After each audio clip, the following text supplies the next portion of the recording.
jaka jong utrai haka jingim jongam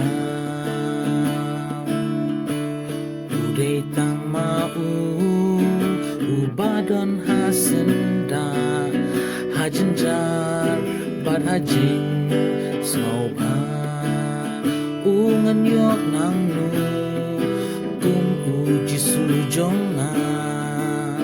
nganom syam kum langan wat baro shirta onom don shusa uwe kumbakum mau Datang Jisu Datang Jisu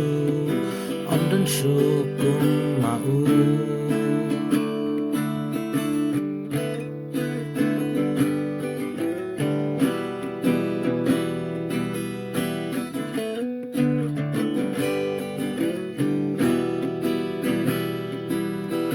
Hababun sin ngatlon Bad hababun sin ngaham ino kilipan Yenga ungan yo nang lo Kung uji sujongam